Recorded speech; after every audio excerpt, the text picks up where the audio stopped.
বন্ধুরা, আমরা বেশ কয়েকদিন পর আজকে আমরা বেরোচ্ছি। কোথায় যাচ্ছি না, দুর্গাপুরে একটা সুন্দর ইসকন মন্দির হয়েছে, বা অনেক দিন থেকেই আছে। আমরা সেটা আজকে দেখতে যাব আমরা, এবং তোমাদেরও সেটা দেখাবো এবং উপভোগ করব আমরা সবাই মিলে। আমাদের যাওয়ার পথটাও ছিল খুব সুন্দর। আমরা 4 জন মিলে বেরিয়ে পড়েছিলাম একটা গাড়ি নিয়ে। আমরা দুর্গাপুরের ইসকন মন্দিরের দিকে রওনা হয়েছি। যাওয়ার পথে একটা সুন্দর জায়গা পড়বে শক্তিগড়, এবং শক্তিগড়ে যাব। শক্তিগড়ের ল্যাংচা তো অবশ্যই খেতে হবে আমাদের। বন্ধুরা, আমরা শক্তিগড়ে পৌঁছে গেছি। শক্তিগড়ের এইটা হচ্ছে ল্যাংচা ভবন, আদি ল্যাংচা ভবন। প্রচুর ল্যাংচার দোকান আছে এখানে, আর এখানে চা খুব সুন্দর, আর টিফিন খাওয়া মানে এখানে কচুরি টচুরি সবই পাওয়া যায়। আমরা এই আদি ল্যাংচা ভবনে উঠলাম। এখানে সেই উত্তম কুমার থেকে আরম্ভ করে সুনীল গঙ্গোপাধ্যায়, প্রচুর নামী, খরাজ মুখোপাধ্যায়, সবাই এসেছে। উত্তম কুমার, তারপরে তাপস পাল, প্রসেনজিৎ চট্টোপাধ্যায়, প্রচুর নামি দামি লোক এখানে এসেছে। তার এই সিগনেচার করা তাদের অটোগ্রাফ এবং তাদের ছবি তাদের এই দেওয়ালে লাগানো আছে এই ল্যাংচা ভবনে। আর ল্যাংচা ভবনের যে টিফিন ছিল, আমরা টিফিন খেয়েছিলাম এখানে। খুব অসাধারণ টিফিন ছিল, এবং ল্যাংচা খেয়েছিলাম আমরা।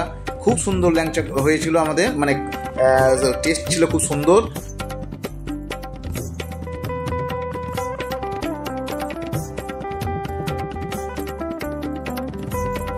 বন্ধুরা, ওয়েস্ট বেঙ্গলের দুর্গাপুর হচ্ছে খুব ক্লিন সিটি, খুব পরিষ্কার পরিচ্ছন্ন শহর। এটা খুব সুন্দর শহর। এই যাতায়াতের পথটা ছিল এত সুন্দর, এবং রাস্তাঘাট ছিল এত সুন্দর পরিষ্কার পরিচ্ছন্ন, সেটা তোমাদের না দেখিয়ে থাকতে পারছি না, তাই তোমাদের একটু দেখাতে থাকছি। তোমরা একটু দেখো। আর এই দেখতে দেখতে আমি ইসকনের কিছু কথাবার্তা, ইসকন মন্দিরের কিছু কথাবার্তা তোমাদের বলে নিই। 1966 সালে নিউ ইয়র্ক শহরে ভক্তি বেদান্ত স্বামী প্রভুপাদ ইসকন প্রতিষ্ঠা করেন। ইসকনের বহু শাখা আছে, সেই রকম ওয়েস্ট বেঙ্গলে দুর্গাপুরে একটি শাখা হলো এই ইসকনের মন্দির হলো একটা শাখা। দুর্গাপুরের ইসকন মন্দিরটি নেতাজি সুভাষ রোডের ওপর অবস্থিত। ভগবান কৃষ্ণের উপাসনার জন্য একটি ধর্মীয় শাখা হচ্ছে এই দুর্গাপুরের ইসকন মন্দির। চলো বন্ধুরা, আমরা কৃষ্ণ নাম জপ করতে করতে ইসকন মন্দিরের দিকে এগিয়ে যাই। হরে কৃষ্ণ কৃষ্ণ কৃষ্ণ হরে হরে, হরে রাম হরে হরে।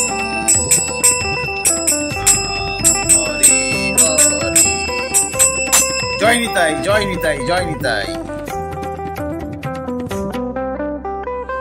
আমি চলে এসেছি দুর্গাপুর ইসকন মন্দির। কি সুন্দর পরিবেশ এখানে, মন্দির আছে এবং এত সুন্দর ব্যবস্থা আছে। হ্যাঁ, সেটা তোমাদের আমরা দেখাবো। আর খুব ভালো লাগবে এখানে এলে। আর এখানে কীভাবে আসবে, পার্কিংয়ের কী সুবিধা আছে, এর টাইম, সমস্ত ডিটেলস থাকবে আমার এই ভিডিও। চলো তাহলে দেরি না করে আমরা। বন্ধুরা, যারা ট্রেনে করে আসবে তারা দুর্গাপুর স্টেশন থেকে নেমে দুর্গাপুরে স্টেশনের বাইরে মিনি বাস আছে। এই মিনি বাস ধরে ডি সেক্টর মার্কেটে নামলেই হবে। আর যারা আসানসোল থেকে আসবে ওখান থেকে সিটি সেন্টারে নামলেই হবে। আর এখানে অটোয় করে, ওখান থেকে নেবে অটোয় করে বা টোটোয় করে ইসকন মন্দিরে আসা যায়। আবার অনেকে পায়ে হেঁটেও এখানে আসে। 4 চাকা বা 2 চাকা আনলে এখানে গাড়ি রাখার খুব সুবন্দোবস্ত আছে, এবং পার্কিং আছে সুন্দর। এই যে মন্দির দেখতে পাচ্ছ, মন্দিরের ঠিক অপোজিটে 4 চাকা রাখার এবং এই মন্দিরের গায়ে 2 চাকা রাখার পার্কিং আছে। এখানে দেখতে পাচ্ছ বন্ধুরা, একটা জলের সুন্দর ব্যবস্থা আছে। আর ইসকন মন্দিরের গায়েই ফ্রি জুতো রাখার ব্যবস্থা এখানে আছে। মন্দিরের ঢোকার টাইমিংটা একটু বলে দিই। মন্দির ভোর 4:30 থেকে 1টা পর্যন্ত খোলা থাকে, আবার 4টে থেকে 8টা 30 পর্যন্ত খোলা থাকে। এর মধ্যে 4:30 হয় মঙ্গল আরতি, দর্শন আরতি হয় 7:30টায়, ধূপ আরতি হয় 8:30টায়, ভোগ আরতি হয় 12:30টায়, সন্ধ্যা আরতি হয় 6:30টায়। এইভাবে মন্দিরের যে পূজা অর্চনার যে নিয়ম সেটা চলতে থাকে। আর মন্দিরের গায়ে বিভিন্ন কৃষ্ণের বিভিন্ন রূপ এখানে ফুটিয়ে তোলা হয়েছে।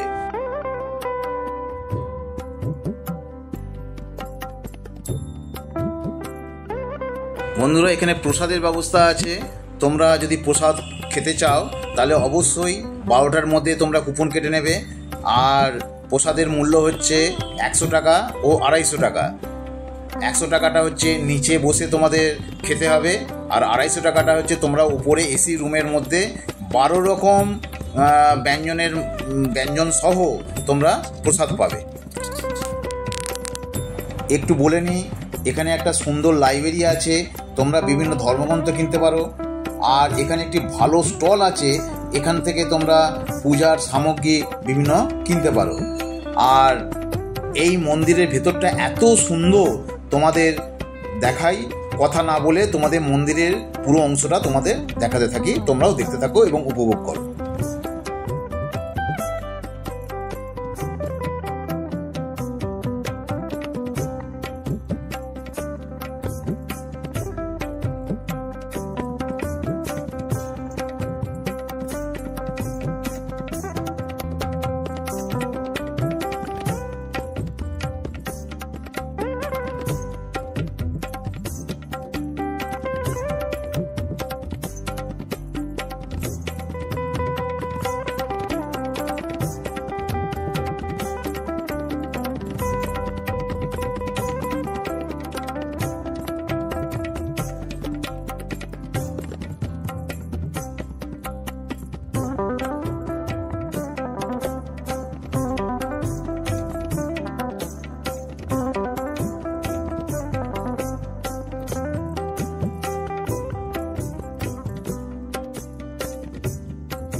সুন্দরভাবে এই প্রসাদ বিতরণ করছে আমাদের, আমরা প্রসাদ খাবো খুব সুন্দরভাবে, খুব সুসজ্জিতভাবে, আমাদের অত্যন্ত ভক্তিভাবে আমাদের প্রসাদ দিচ্ছে।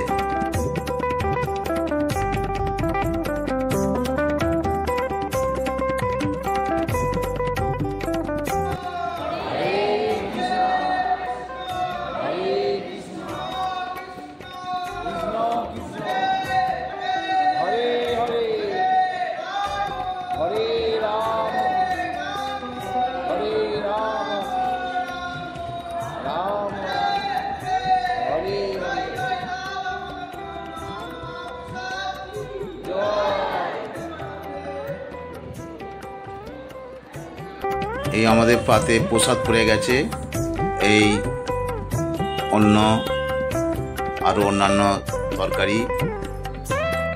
আমরা গোশালায় ঢুকেছিলাম, গোশালায় যে গরুগুলো দেখেছিলাম, গরুগুলো দেখতে কি সুন্দর। দেখো বন্ধুরা, আমরা দেখেছি আর তোমাদেরও এই দেখাচ্ছি। দেখো কি সুন্দর গরুগুলো, শিংগুলো একদম চকচক করছে, তেল মাখিয়ে নিত্য রোজ তেল মাখানো হয় শিঙেতে। কি সুন্দর লাগছে গরুগুলো, অপূর্ব লাগছে। এই গরুগুলোকে দর্শনার্থীদের জন্য দর্শন করানো হয়ে থাকে।